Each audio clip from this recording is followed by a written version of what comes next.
அக்கா, நீங்களும் மாமாவும் மறுபடியும் சேர்ந்து வாழணும் தான் உங்களையும் அந்த தாலி கயிறை கட்ட சொன்னேன்.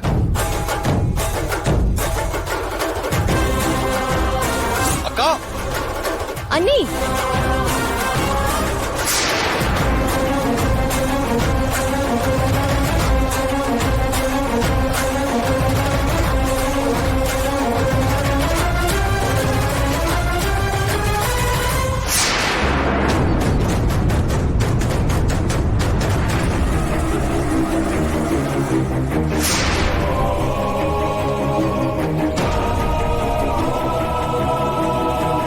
எதுக்கு இப்ப கட்டின தாலி கயிறை தூக்கி வீசினீங்க? நான் அந்த ஆள் கூட சேர்ந்து வாழணுமா? அது கண்டிப்பா நடக்காது. என்ன நீ இப்படி எல்லாம் சொல்றீங்க? இன்னுமா உங்களுக்கு அண்ணன் மேல இருக்கிற கோபம் குறையல? நீ என் போனை கொடு. கொடு.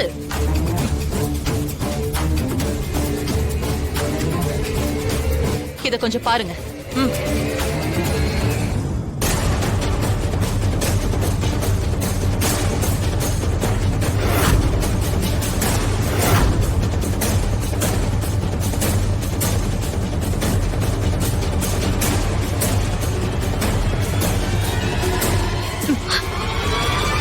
பாத்தீங்கல்ல, அந்த ஆளு இன்னும் திருந்தல. அவர் கூட நான் சேர்ந்து வாழணுமா? அது கண்டிப்பா நடக்கவே நடக்காது. அண்ணி, அண்ணன் மோனிகா கிட்ட பணம் வாங்கினதுக்கு வேற ஏதாவது ரீசனா கூட இருக்கலாம். நீங்க தப்பா எடுத்துக்காதீங்க. எதுவா இருந்தாலும் நம்ம விசாரிக்கலாம். அதுக்கு அவசியம் இல்ல ஐலி. அவர் அவகிட்ட பணம் வாங்கினதெல்லாம் கூட அப்புறம் தான்.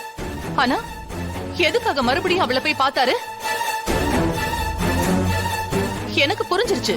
அவ சொல்லி ஏதோ ஒரு பெரிய பிளானோட தான் அவர் நம்ம வீட்டுக்குள்ள வந்திருக்காரு. அக்கா, நீங்களா எதுவும் முடிவெடுக்காதீங்கக்கா. ப்ளீஸ்க்கா, என்னன்னு முதல்ல விசாரிக்கலாம். நீங்க விசாரிங்க, என்ன வேணாலும் செஞ்சுக்கோங்க. ஆனா நான் அந்த ஆள் கூட சேர்ந்து வாழ்றதெல்லாம் நடக்காது, நடக்கவும் போறதில்ல.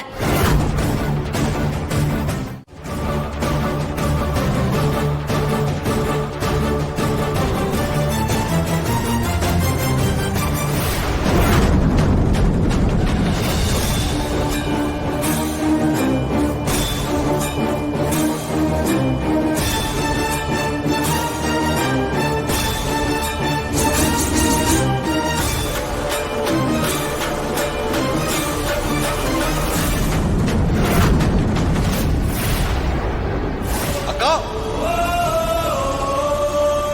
அக்கா,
வீட்டுல என்னதான் நடக்குதா ஐலி?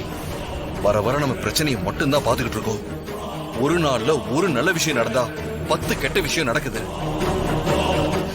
எதை சமாளிக்கிறது எதை விடுறதுனே தெரியல. ஆனா நம்ம ஏதாச்சும் ஒரு பிரச்சனையா அசால்ட்டா விட்டா கூட அது ஏதாச்சும் ஒரு பாதிப்பை கிரியேட் பண்ணிருது.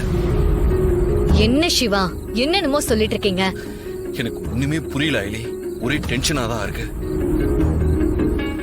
மோனிகா, காளியப்பன், வர்மா, கபிலன்னு எத்தனை பிரச்சனை தான் சமாளிக்கிறது. இதுல நம்ம சொந்த பிரச்சனை வேற. அதெல்லாம் சமாளிக்கிறது தானே சிவா லைஃப். நமக்கு பர்பஸ்னு ஒண்ணு இருக்க போய் தானே அடுத்தென்னு ஓடிக்கிட்டே இருக்கோம். இல்லனா நம்ம ஸ்டக்காய் நின்ற மாட்டோம்.